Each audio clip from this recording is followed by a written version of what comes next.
Now, we kind of knew these subpoenas were probably going to appear, but I thought they were a week out, 2 weeks out. All of a sudden, boom, they dropped today. At least some of them do. What can you tell us? What do we know? 3 today. Hunter Biden, the son of the president, James Biden, the president's brother, and Rob Walker, a business associate of both Joe Biden and Hunter Biden, who, by the way, is the one person who told the FBI, I saw Joe Biden attend a meeting with Chinese business officials. He was there. I was there. That was in an FBI document that we made public about 6 months ago. So those are the 3 targets of the subpoenas today. Then there are some requests for voluntary interviews to the president's grandchildren, other family members. Sarah Biden, I believe the wife of James Biden, is getting that. And then tomorrow we'll see some more subpoenas and voluntary interview requests tomorrow. So by the time we're done tomorrow night, there'll be somewhere between 8 and 10 subpoenas or requests for voluntary interviews. Much faster than the McCarthy era. Why is that? Mike Johnson isn't a guy that dawdles. He's a guy that might be velvet on the outside, but he's forged steel on the inside. And he basically told James Comer, what do you need? Go do it now. Boom, done. And so this is getting more serious. It's getting faster. Yeah. So, well, this is the next question then. How serious? How many will Hunter Biden show up? I mean, I just saw a news headline earlier in the day that Hunter Biden's attorneys said, stop the investigations. We're not doing this anymore. Well, apparently you are. Does Hunter Biden show up? Does Jim Biden show up? Do any of these people show up? I wouldn't be surprised if Rob Walker showed up. He has been someone who was cooperating with the FBI. I wouldn't be surprised that he, like Devin Archer, will show up. I think Hunter Biden, James Biden, highly unlikely, might even take the Fifth Amendment. But James Comer on this network last night on our show, he came on and said, guess what?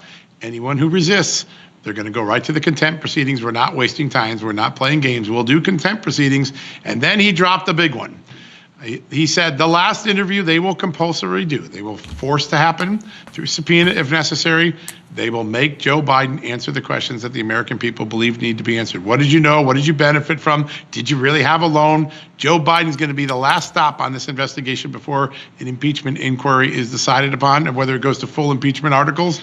James Comer on the record on this network last night said that. And he also said, hey, subpoenas tomorrow, and sure as heck, they happened a few hours later. So I think James Comer was serious last night. Interview with James Biden, interview with Joe Biden. He committed to that.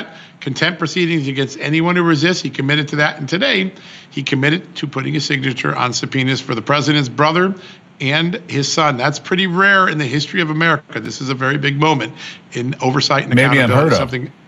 Yeah, it's the first time maybe unheard of it. You know, here's the thing, John. We've all watched this process back and forth, to and fro, right? And we saw people, Republicans, who ignored congressional subpoenas that were actually convicted and then told that jail time is in their future. That was pretty rare because that didn't normally happen. So that changed it. The Democrats did that. They forced the issue and said, well, if you're not going to answer the subpoenas, you get to go to jail. So why would this be any different? If Jim Biden or Hunter Biden or their wives or ex-wives or whatever it might be and business associates refuse the subpoenas, it would seem to me what's good for the goose. What do you think happens? Yeah, well, the gander is going to feel the heat in a little bit. There's no doubt about it. I'm going to throw one more out, the precedent that was started last year. The Democrats won through court rulings the right to get the president's tax records and personal financial records. That's President Trump. James Comer has told us without a doubt he's going to get the tax records and personal bank records of Joe Biden.